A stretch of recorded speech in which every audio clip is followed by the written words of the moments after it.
Pray with me for a moment. សូមអធិដ្ឋានជាមួយនឹងខ្ញុំ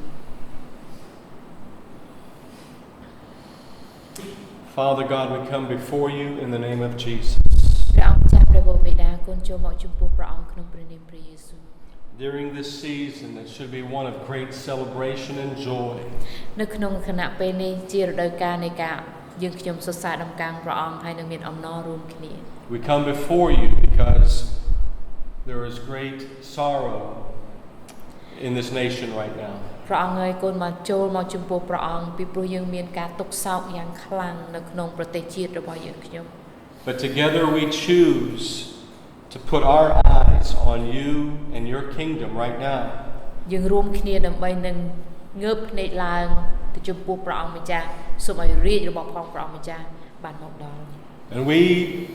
even proclaim your kingdom on earth as it is in heaven. គុណនៅតែប្រកាសថាសូមឲ្យបំណងព្រះអតីតទ្រង់បានសម្រេចនៅលើផែនដីនេះដូចជាទ្រង់បានសម្រេចនៅឋានសួគ៌ដែរ Your kingdom of peace on earth right now in Jesus' name. សូមឲ្យអាណាចក្រនៃសេចក្តីសុខសាន្តរបស់ផងព្រះអង្គម្ចាស់បានកើតឡើងនៅលើទឹកដីកម្ពុជាឥឡូវនេះ And we exalt and lift up Jesus, the Prince of Peace.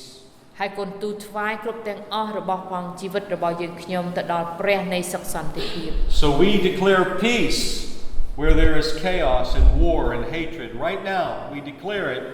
between Cambodia and Thailand right now in Jesus' name. យើងសូមប្រកាសនៅសុខសន្តិភាពសម្រាប់ភាពរញ៉េរញ៉ៃសម្រាប់បញ្ហា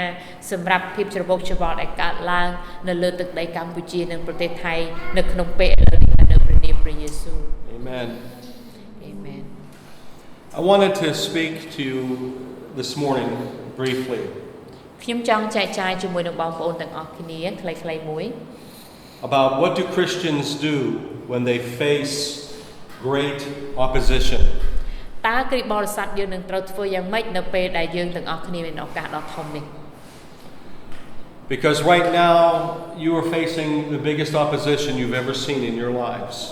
ហើយបញ្ហាដែលយើងកំពុងតែជួបនៅក្នុងពេលបច្ចុប្បន្ននេះខ្ញុំគិតថាក្នុងចំណោមបងប្អូនទាំងអស់គ្នាប្រហែលជានេះជាពេលវេលាដែលខ្លាំងជាងគេបំផុតនៅក្នុងជីវិតរបស់យើងហើយ And this opposition is not your fault. ហើយគ្រប់បញ្ហាដែលកើតឡើងនេះមិនមែនជាកំហុសរបស់បងប្អូនឡើយ This is not happening because of something you have done. វាមិនមែនជារឿងដែលកើតឡើងដោយព្រោះជាទង្វើបងប្អូនទាំងអស់គ្នាបានប្រព្រឹត្តនោះទេ This opposition is happening because the world still needs to be saved. នេះគឺជាអ្វីមួយដែលធ្វើឲ្យយើងបញ្ជាក់ឲ្យយើងដឹងថានេះជាឱកាសដែលលោកីនេះត្រូវតែទទួលបានសេចក្តីសង្គ្រោះ Jesus teaches us that the enemy is the one who steals, kills and destroys. ព្រះយេស៊ូវមានបន្ទូលមកកាន់ជីវិតយើងថាមានម្នាក់ដែលមកលួចសម្លាប់ហើយបំផ្លាញ And we are taught that it is the enemy and those who follow him, the children of wickedness, that do these wicked things in the world. ហើយទ្រង់បានបង្រៀនយើងទាំងអស់គ្នាថាអ្នកណាដែលធ្វើតាមសេចក្តីបង្រៀនរបស់អរិយសាតាំងហើយអ្នកដែលដើរតាមពួកវាក៏នឹងប្រព្រឹត្តដូចគ្នានោះដែរ But yet in the face of all the wickedness that the enemy does, ហើយគ្រប់អ្វីទាំងអស់ដែលសេចក្តីអាក្រក់ដែលខ្មាំងសត្រូវរបស់យើងបានប្រព្រឹត្ត the Christian does not have to be afraid. សូមកុំឲ្យគ្រីស្ទបរិស័ទរបស់យើងភ័យខ្លាចជាមួយនឹងការទាំងអស់នោះឡើយ In fact, in the Bible we are instructed 365 times, do not be afraid. បានជានៅក្នុងព្រះគម្ពីរបានចែងយ៉ាងច្បាស់នៅក្នុងប្រាប់ថាកុំឲ្យភ័យខ្លាចឡើយឬមានចំនួន365 And the biggest promise is do not be afraid because I am with you. អ្វីដែលព្រះសន្យាជាមួយនឹងយើងកុំឲ្យភ័យខ្លាចឡើយពីព្រោះអញគង់នៅជាមួយឯង And the promises are all through the Bible that those who have loved God and who have given your hearts to God, God is with you. អ្វីដែលព្រះបន្ទូលរបស់ផងព្រះអង្គព្រះគម្ពីរបង្រៀនយើងទាំងអស់គ្នាអស់អ្នកណាដែលស្រឡាញ់ព្រះអង្គនឹងគង់នៅជាមួយ And God is not weak. ព្រះអង្គយើងមិនមែនជាព្រះដែលទន់ខ្សោយ He is not unaware of what's happening. ព្រះអង្គម្ចាស់ក៏មិនអាចនឹងមិនដឹងថាមានអីឬអ្វីកើតឡើង But he pulls you close to him. តែព្រះអង្គបានអោបប្រសោបយើងឲ្យនៅក្បែរទ្រង់ In the New Testament, Jesus is given the name Emmanuel. នៅក្នុងគម្ពីរសញ្ញាថ្មីព្រះអង្គបានផ្ដល់នូវនាមមួយឈ្មោះថា Emmanuel Do you remember what the name Emmanuel means? បងប្អូនដឹងទេថាពាក្យឈ្មោះ Emmanuel មានន័យយ៉ាងដូចម្ដេច God is with us. ពាក្យនោះមានអត្ថន័យថាព្រះអង្គគង់ជាមួយយើង That's something that the Christian can say in the midst of every circumstance we see. God is with us.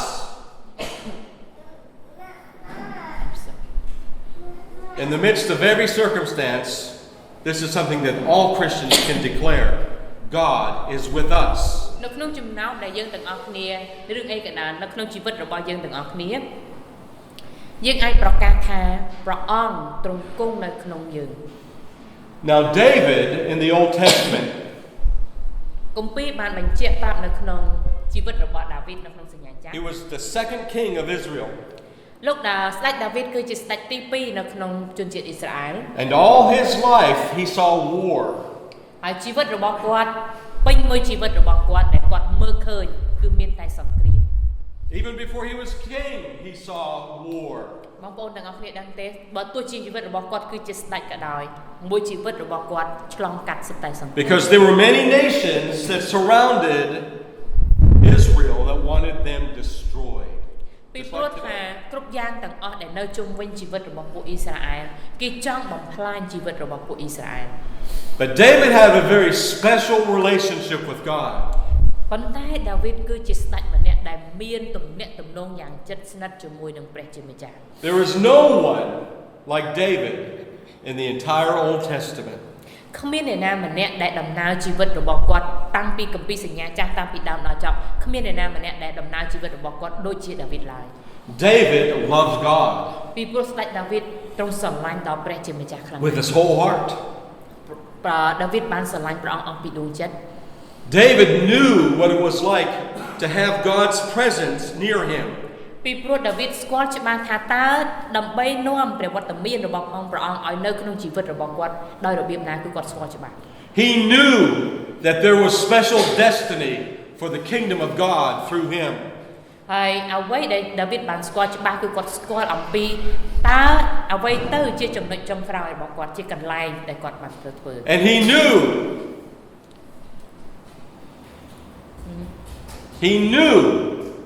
ហើយគាត់ស្គាល់ច្បាស់ that the nations who opposed God and hated God ហើយគ្រប់ទាំងជាតិសាសនាក៏ដោយដែលបដិសេធព្រះអង្គហើយស្អប់ដល់ព្រះ they will be judged.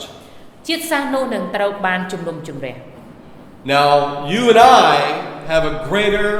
relationship with God than David. ហើយដូច្នេះហើយនៅពួកយើងទាំងអស់គ្នាបងប្អូនហើយនឹងខ្ញុំយើងមានទំនាក់ទំនងយ៉ាងអស្ចារ្យជាមួយនឹងព្រះជាម្ចាស់ដូចជាស្ដេចដាវីតបានធ្វើដែរ David knew the presence of God near him. ដាវីតបានស្គាល់ច្បាស់ថាប្រវត្តិមានរបស់ផងព្រះជាម្ចាស់នៅក្បែរគាត់ But you and I have the presence of God in us. តែយើងទាំងអស់គ្នាខុសពីដាវីតគឺប្រវត្តិមានព្រះអង្គមិនមែនគង់នៅក្បែរយើងឡើយតែប្រវត្តិមានរបស់ផងព្រះជាម្ចាស់គង់នៅក្នុងយើង Because you are a child, a son and a daughter of God. ដោយព្រោះតែបងប្អូនទាំងអស់គ្នាគឺជាកូនប្រុសស្រីរបស់ផងព្រះជាម្ចាស់ The same spirit that rose Jesus from the dead now dwells in you. ព្រះវិញ្ញាណបរិសុទ្ធដែល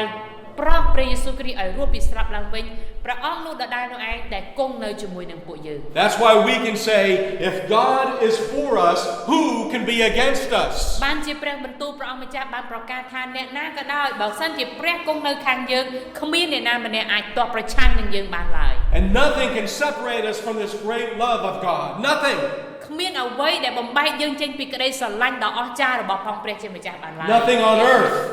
គ្មានអ្វីដែលនៅលើផែនដីនេះ Nothing in the unseen realm. ហើយគ្មានអ្វីដែលយើងមើលមិនឃើញនៅក្នុងអាកាស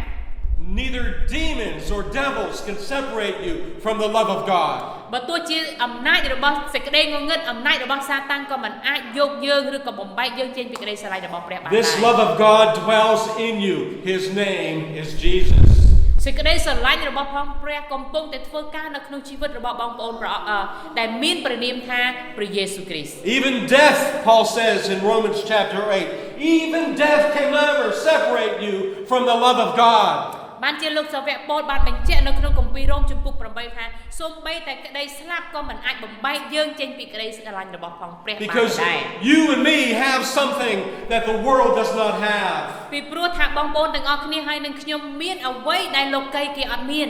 We have the seed of God dwelling in us, ពីព្រោះ Jesus. ពីព្រោះយើងមានគ្រាប់ពូជជាព្រះបន្ទូលរបស់ផងព្រះអង្គដែលកំពុងតែរស់នៅក្នុងជីវិតយើង And the great hope that Jesus has already won the battle against death. សេចក្តីសង្ឃឹមដ៏ធំរបស់យើងដែលព្រះយេស៊ូវគ្រីស្ទទ្រង់បានយកជ័យជំនះនៅក្នុងសង្គ្រាមរបស់ផងព្រះអង្គដែលជ័យជំនះនោះកំពុងតែគង់នៅជាមួយនឹង That's why the resurrection is so important. ដូច្នេះហើយបានជាការរស់ឡើងវិញរបស់ផងព្រះយេស៊ូវគ្រីស្ទគឺជារឿងសំខាន់សម្រាប់យើងទាំងអស់គ្នា And that's why even though we celebrate the birth of Jesus during Christmas, តែនៅពេលដែលយើងទាំងអស់នេះជាហេតុផលដែលយើងទាំងអស់គ្នាបាននាំគ្នាប្រារព្ធធ្វើពិធីបុណ្យណូអែល we must also remember that it is because of the resurrection of Jesus. ហើយនេះគឺជាហេតុផលដែលយើងត្រូវតែចងចាំតាមរយៈការរស់ឡើងវិញរបស់ផងព្រះយេស៊ូវ Now, Jesus tells us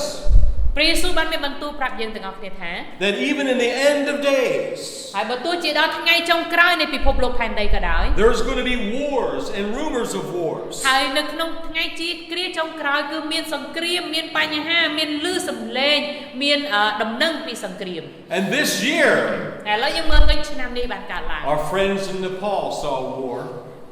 មិត្តភ័ក្តិរបស់យើងមិត្តសម្លាញ់យើងនៅប្រទេសនេប៉ាល់គាត់កំពុងតែមានសង្គ្រាម Our friends in Pakistan saw war. ហើយបងប្អូនមិត្តសម្លាញ់របស់យើងនៅប្រទេសប៉ាគីស្ថានគាត់ក៏កំពុងតែមានសង្គ្រាម Our friends in India saw war. ហើយបងប្អូនមិត្តសម្លាញ់របស់យើងនៅប្រទេសឥណ្ឌាគេក៏កំពុងតែមានសង្គ្រាម And we know what's happening with Russia and Ukraine, the great war that's taking place among them. ហើយយើងបានឮអំពីព័ត៌មានរបស់រុស្ស៊ីហើយនិងយូក្រែនគាត់កំពុងតែមានបញ្ហាហើយក៏ឮយូរណាស់មកហើយ And the nation of Israel saw war. សម្រាប់ប្រជាជាតិអ៊ីស្រាអែលក៏កំពុងតែមានសង្គ្រាមដែរ And now Cambodia, ហើយឥឡូវនេះប្រទេសកម្ពុជាយើង a nation of children. គឺជាប្រជាជាតិនៃកូន Because more than half of the nation is younger than 27. ហើយនៅក្នុងកូនដែលអាយុក្រោម23ឆ្នាំពាក់កណ្ដាលនៃប្រទេសគឺជាក្មេងជំទង់ក្មេង And now the nation of Cambodia. ហើយឥឡូវនេះប្រជាជាតិកម្ពុជាកំពុងតែជួបប្រទះគឺសង្គ្រាម And what does God say? តើព្រះអង្គមានបន្ទូលអ្វី Do not be afraid. ព្រះអង្គមានបន្ទូលថាចូលកុំភ័យខ្លាចឡើយ Remember, I am with you. ចូលចងចាំថាអញនឹងគង់នៅជាមួយនឹងឯង I live inside of you. អញនឹងគង់នៅជាមួយនឹងឯងរាល់គ្នា You are my precious ones. អ្នករាល់គ្នាគឺជាមនុស្សជាទីស្រឡាញ់របស់ផងព្រះអង្គ And I will never leave you and forsake you. Never, never, never. ទ្រង់មានបន្ទូលថាអញនឹងមិនបោះបង់ចោលឯងឬក៏ទុកឲ្យឯងនៅម្នាក់ឯងឡើយ Now there is a place and a thing going to happen. មានកន្លែងមួយដែលនឹងកើតឡើង It's called the judgment of God. ដែលហៅថាកន្លែងជំនុំជម្រះរបស់ផងព្រះ And David knew this. ដាវីតក៏គាត់ស្គាល់អំពីរឿងនឹងដែរ And I'm going to read a few passages from the Psalms. ឥឡូវខ្ញុំនឹងអានព្រះបន្ទូលព្រះអង្គម្ចាស់នៅក្នុងគម្ពីរលោកទំនុកដំកើង Maybe you can help me. You could find it. សូមជួយខ្ញុំ We'll start ដើម្បី with នឹង Psalm ស្វែង chapter រក 9. នៅក្នុងទំនុកដំកើងជំពូក 9 In verse, oh my, this is just such a good chapter. Amen. We're going to start in verse 11 and read down to verse 20, the end of the chapter. Or maybe I'll just read a few places. Chapter 9 called Dap Moi. Dap ដល់10:20ចាអានពី11ដល់10:20 Let's read that section. សូមអានជាមួយគ្នាដោយយកចិត្តទុកដាក់ហើយនឹងសំឡេងតែមួយពីខ11ដល់ខ20ចូលច្រៀងទំនុកសរសើរដល់ព្រះយេហូវ៉ាដែលទ្រង់គង់នៅក្រុងស៊ីយ៉ូនចុះចូលថ្លែងប្រាប់ពីការនៃទ្រង់ក្នុងចំណោមបណ្ដាជនផង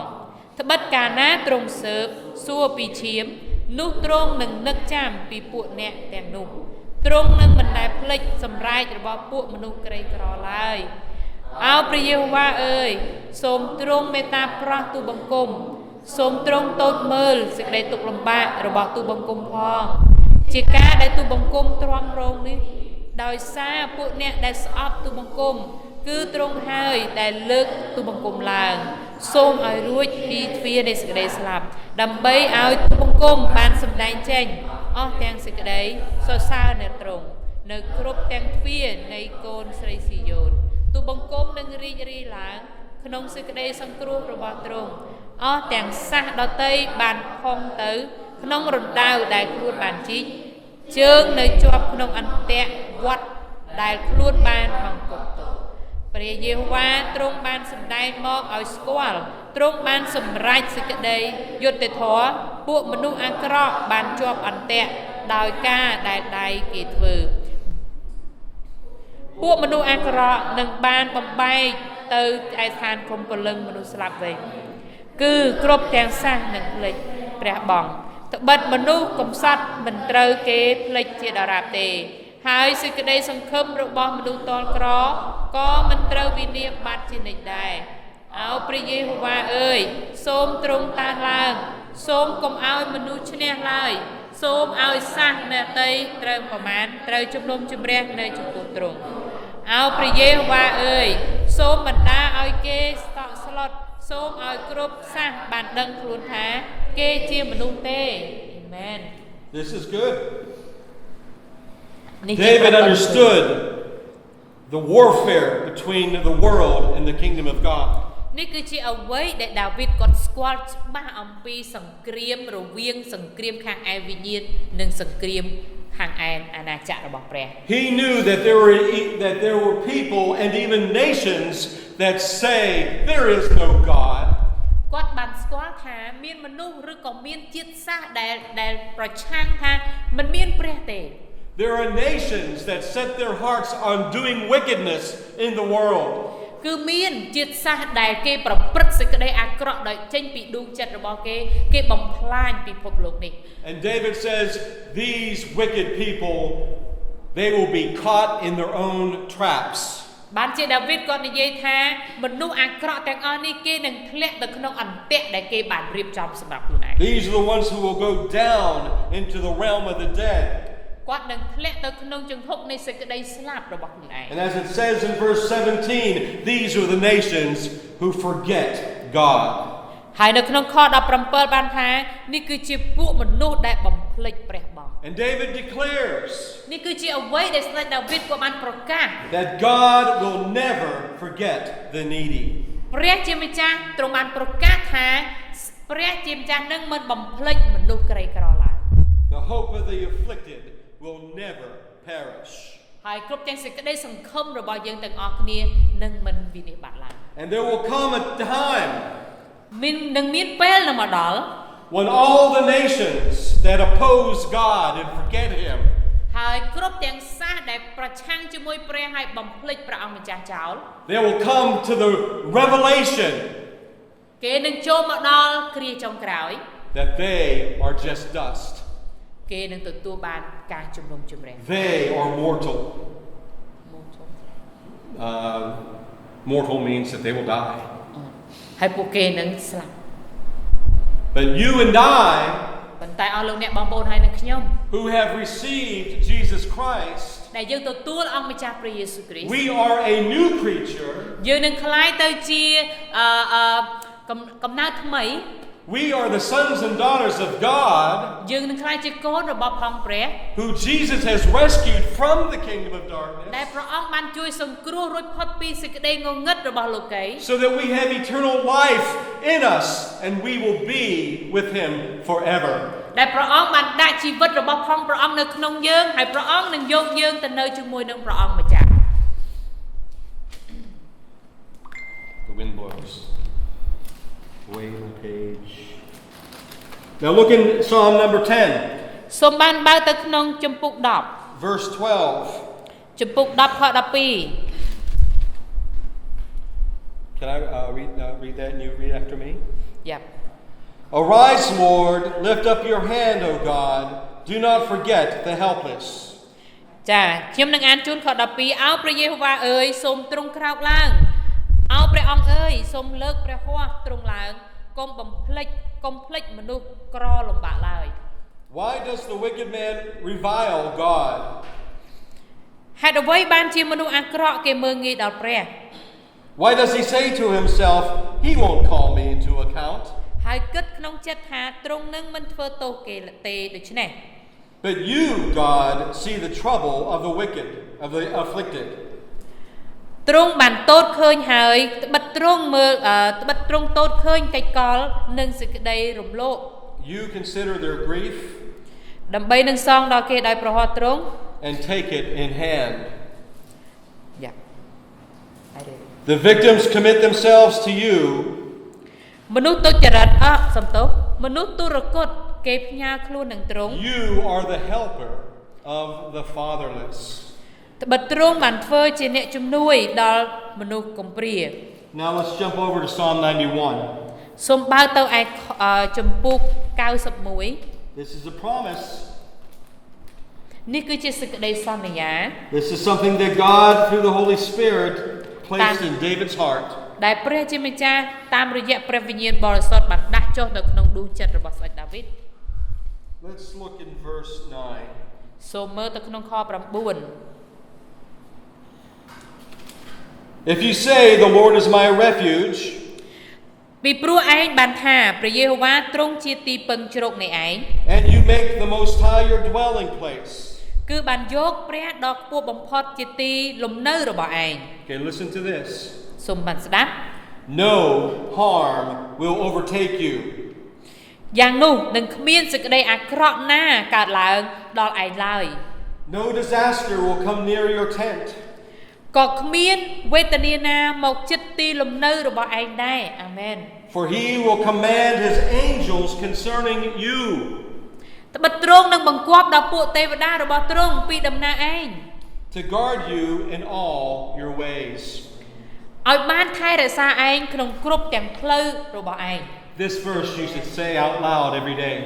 ដូច្នេះបងប្អូនអើយសូមប្រកាសពាក្យនេះព្រះបន្ទូលត្រង់នេះរាល់ថ្ងៃឲ្យលឺ This is the covenant of God with you, his sons and daughters. នេះគឺជាសេចក្តីសន្យារបស់ផងព្រះដែលមានសម្រាប់កូនប្រុសកូនស្រីរបស់ផងព្រះអង្គ Now let's jump down to verse 14. ឥឡូវយើងរំលងទៅដល់ខ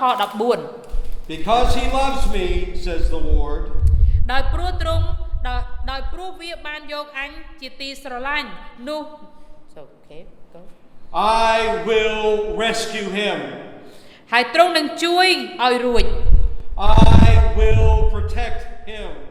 អញនឹងតាំងឡើងយ៉ាងខ្ពស់ For he acknowledges my name. ពីព្រោះវាបានស្គាល់ឈ្មោះអញ He will call on me, វានឹងអំពាវនាវដល់អញ and I will answer. ហើយអញនឹងឆ្លើយតប I will be with him in trouble. អញនឹងនៅជាមួយនឹងវាក្នុងគ្រាទុក្ខលំបាក I will deliver him and honor him. ក៏នឹងដោះឲ្យរួចចេញហើយនឹងលើកមុខឲ្យ With long life I will satisfy him and show him my salvation. អញនឹងឲ្យវាសង្កត់ចិត្តដោយអាយុយឺនវែងហើយនឹងបង្ហាញឲ្យឃើញសេចក្តីសង្គ្រោះរបស់អញ Because you have placed your love on God. ពីព្រោះយើងបានដាក់ចិត្តរបស់យើងនៅលើសេចក្តីស្រឡាញ់របស់ផងព្រះ His holy angels have the assignment to protect you at all times. ពីព្រោះទេវតារបស់ផងព្រះជាម្ចាស់បានទទួលភារកិច្ចក្នុងការថែរក្សាយើងទាំងអស់គ្នាគ្រប់ពេលគ្រប់វេលា Because you have placed your love on God. ដោយព្រោះបងប្អូនទាំងអស់គ្នាបានដាក់សេចក្តីស្រឡាញ់របស់បងប្អូនទៅលើព្រះអង្គ He will deliver you from this trouble. ព្រះអង្គនឹងនាំយើងទាំងអស់គ្នាឲ្យចេញពីបញ្ហាពីការលំបាករបស់យើង He will protect you from harm. ព្រះអង្គនឹងការពារយើងទាំងអស់គ្នាឲ្យរួចផុតពីការអាក្រក់ពីការលំបាកនេះ He will satisfy you with long life. ព្រះអង្គនឹងជំអែតបងប្អូនទាំងអស់គ្នាដោយមានអាយុយឺនយូរ Because you have placed your love on God. ពីព្រោះបងប្អូនទាំងអស់គ្នាបានដាក់ចិត្តស្រឡាញ់